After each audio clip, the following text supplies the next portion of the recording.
Hey there YouTube, I'm Hurl, and today we are doing a Grand Archive deck profile for a deck I affectionately call Baby Slime Turbo.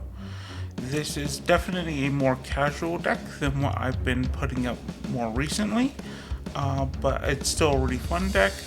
It's a deck that I think is still a work in progress, but I wanted to show off this build as I was able to take down a local not too long ago with this build, and I'll kind of go through kind of what the next steps I'm kind of looking at in making sure that this deck continues to get better and what improvements I'm looking at making to this deck.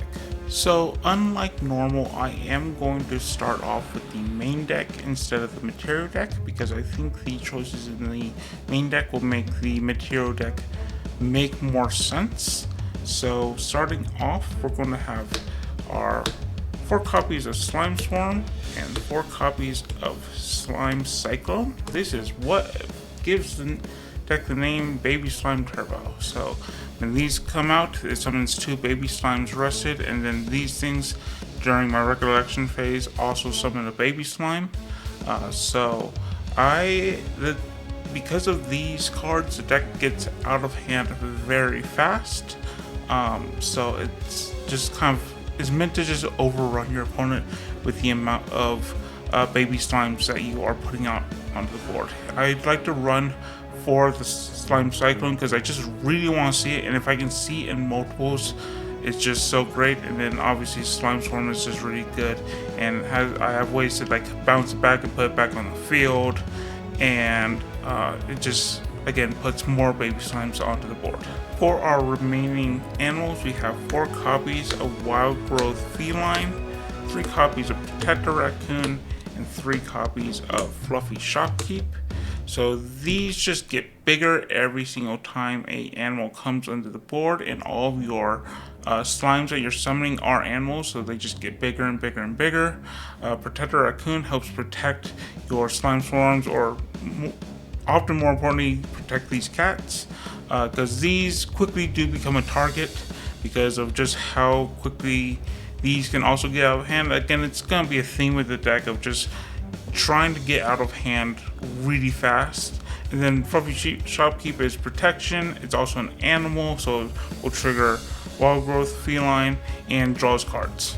And for our remaining allies, we have 4 copies of Windmill Engineer and 3 copies of Dream Fairy. Windmill Engineer draws cards, and Dream Fairy just deals with problematic allies that my opponent might be playing. Next, we have 4 copies of Forest Cake. This just draws a card on enter, and I can pop it to give an animal buff counter when it enters. I originally had Baby Gray Slime over this, but I just don't have enough slime cards to consistently proc its effect, so this is more consistent draw, and just the ability to give something a buff counter is really nice. Often I try to give like the cat the buff counter. Next, we have all of our anthems of 4 copies of Attune with the Winds, 4 copies of Oath of Sakura, 3 copies of Song of Nurturing, and 2 copies of Inspiring Call. This is probably too many anthems. I do like having the Inspiring Calls and the Song of Natures, but I would probably cut either one of the Attune with the Winds or the Oath of Sakuras, and just have a total of 4 of these. I think 8 has just I don't even really activate them too much.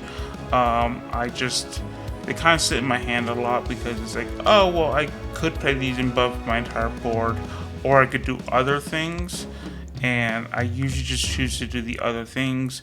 Kind of hurts that they are 3 cost slow. This deck usually does not keep a ton of cards in hand.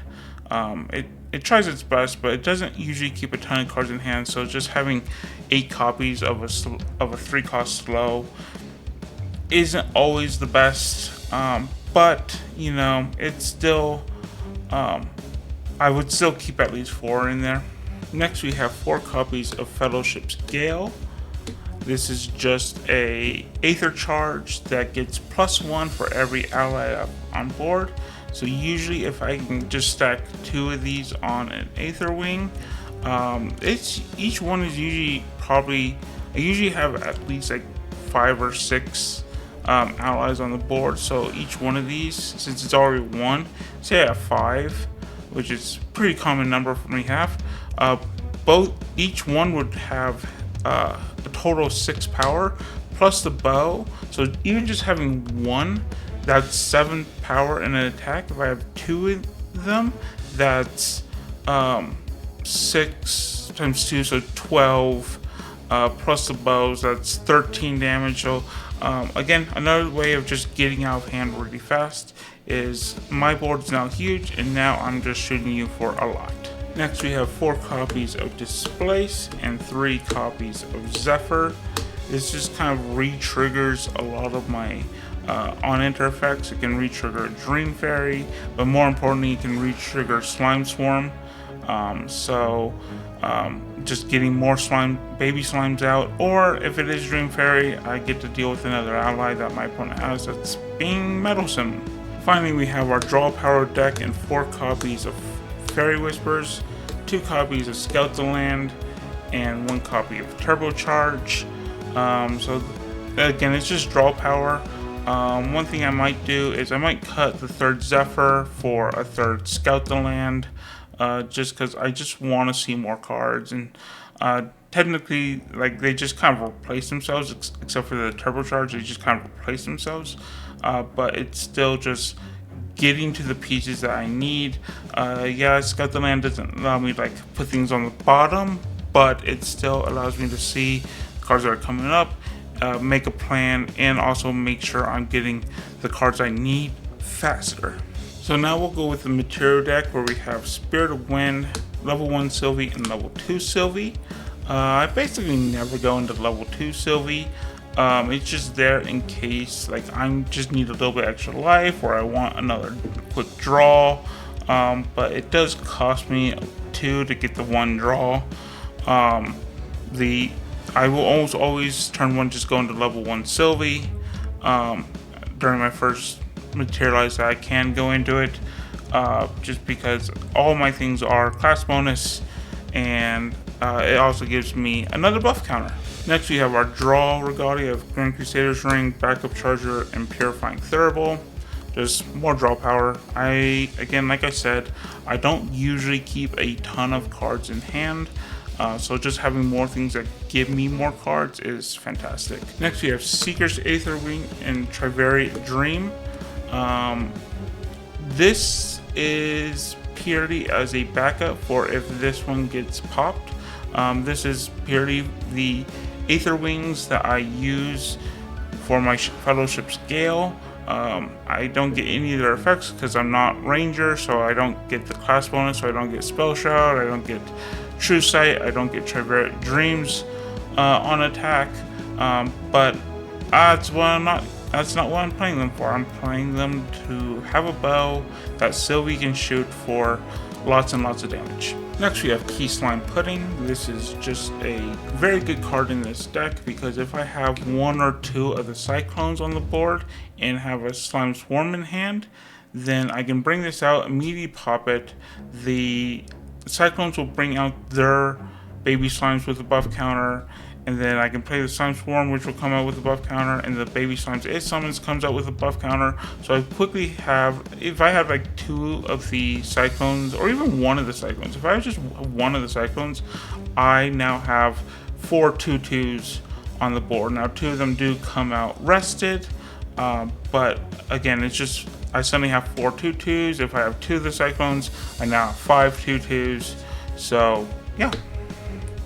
And then my final regalia are just a little bit of protection with Beastbond Boots, Terrafring, and Safeguard Amulet. So I hope you enjoyed this deck profile. This is definitely a more casual deck profile, but I do think it's definitely one that can steal some wins, can take down locals. If people aren't prepared to face something that just can get out of hand very, very fast, it can definitely take advantage of the lower power level, as well as the fact that even like if you go up against more competitive decks, if they're not like thinking about how fast this deck can get out of hand, I do think you can steal win. It's not going to be a deck that you're taking to like an Ascent and expecting to get day 2 with, or even probably a regional, I would say it's probably not the best pick.